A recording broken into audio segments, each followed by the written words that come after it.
Selamat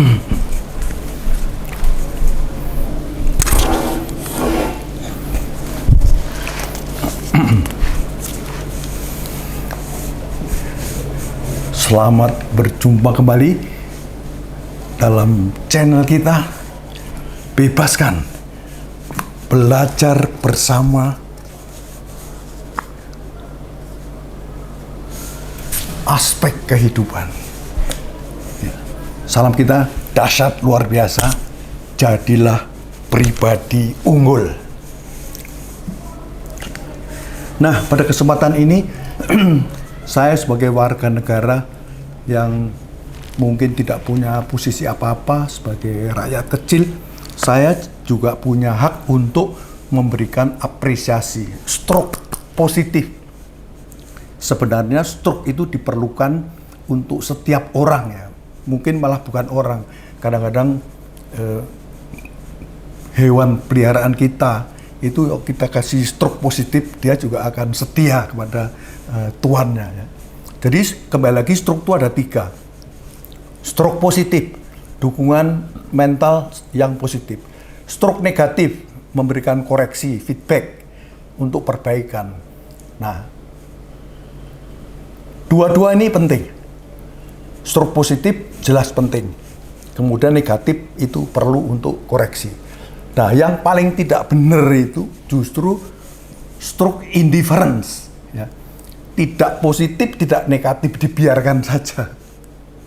Orang kalau dibiarkan saja itu lama-lama juga akan menjauh dia. Contoh konkret adalah kalau seorang manajer baru merekrut sekretaris, 3 bulan pertama saja tidak pernah diajak bicara, tidak dikasih komentar, kasih feedback, tidak dipuji, nggak sampai 3 bulan pamit dia pasti.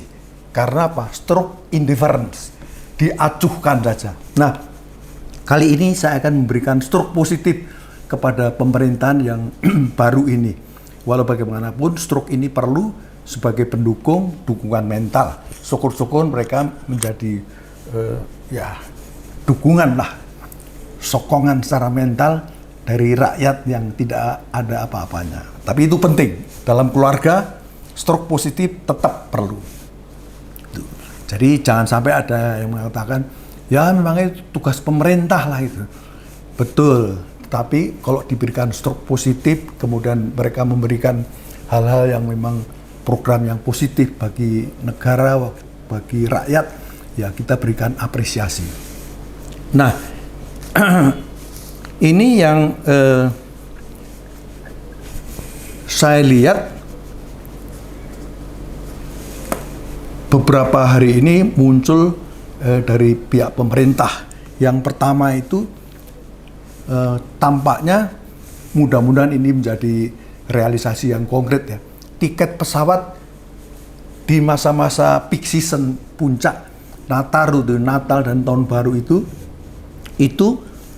akan turun mana? Mungkin saya kira ini fenomena yang sangat positif. Biasanya justru lembaga-lembaga bisnis ini kan mencari kesempatan pada saat seperti ini, naiknya bisa agak signifikan gitu. Tapi ini turun ya, mudah-mudahan betul gitu.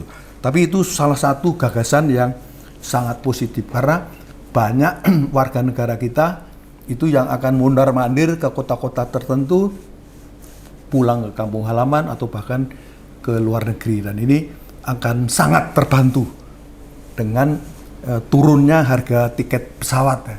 Ya mudah-mudahan akan diikuti dengan harga tiket-tiket yang lain ya. Siapa tahu mungkin kapal, kemudian kereta api, nah itu akan semakin memberikan dampak yang sangat positif saya kira. Nah,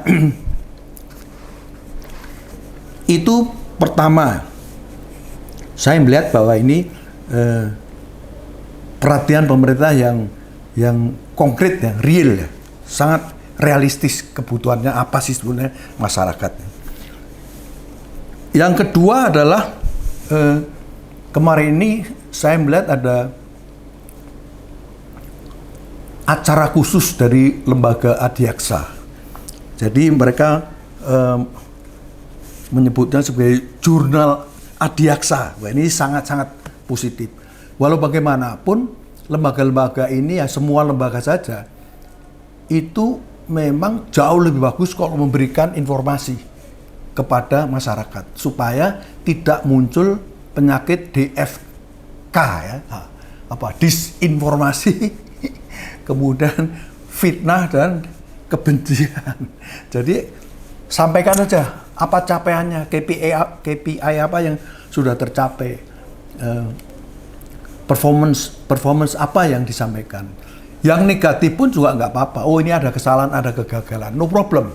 Semua itu memungkinkan.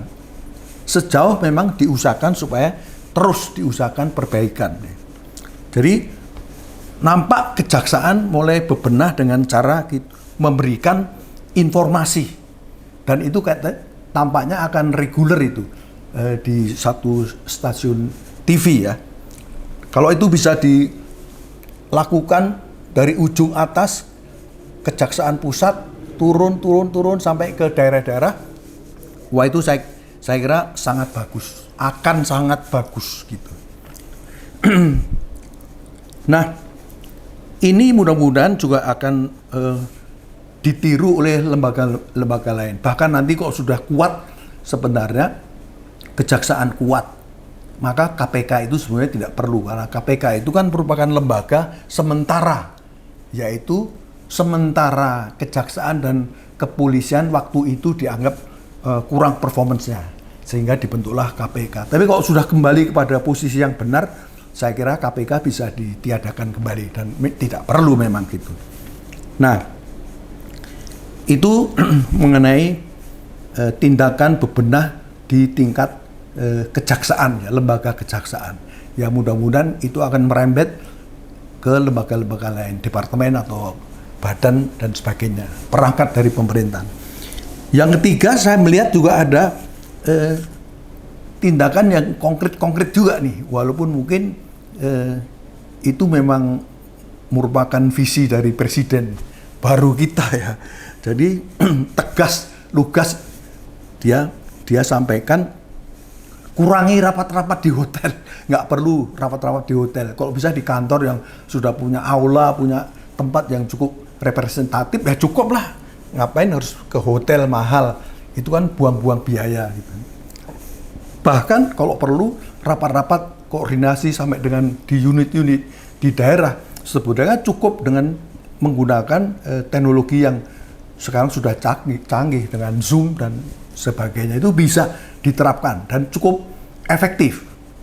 Capaiannya cukup jelas, jadi tidak perlu harus hadir ngumpul-ngumpul ya, karena motifnya bisa-bisa motif justru pemborosan, menghabiskan anggaran terutama di akhir-akhir tahun supaya tidak terjadi sisa anggaran karena tahun berikutnya dia akan dikurangi gitu.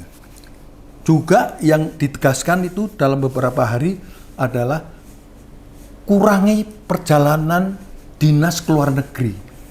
Jadi beliau memperhitungkan secara kasar itu bisa sampai triliun juga untuk perjalanan dinas para pejabat ini. Jadi mudah-mudahan ini akan ditiru oleh lembaga-lembaga lain, DPR dan sebagainya, sehingga memang yang tidak perlu nggak perlu. Studi banding itu kadang-kadang agak keras juga presiden kita. Studi banding apa? Yang paling tahu masalah yang terjadi itu kita sendiri, ngapain studi banding yang kecuali motifnya berbeda ya, ada tujuan terselip bawa keluarga, bawa anak, ini sudah nggak betul, harus dikurangi. Saya sangat setuju sebagai warga negara ya, itu penting sekali. Jadi pemborosan yang tidak perlu harus bisa dipres sehingga nanti bisa dipergunakan untuk ya bendungan, infrastruktur yang lain, sekolah, kesehatan, fasilitas dan sebagainya. Saya kira ini titik-titik kumpulan secara induktif, nanti kita bisa simpulkan pada akhir 5 tahun. Benarkah timbangannya bahwa segi-segi tindakan positif jauh lebih berat ketimbang tindakan-tindakan yang negatif. Kalau memang lebih banyak yang positifnya, ya kita harus jujur katakan. Saya kira itu yang ingin saya sampaikan. Mudah-mudahan kita juga berani untuk mengatakan baik kalau memang itu baik. Karena biasanya orang yang sulit untuk memberikan struk positif selama hidupnya waktu kecil dia juga kurang mendapatkan stroke yang positif, kurang mendapatkan pujian.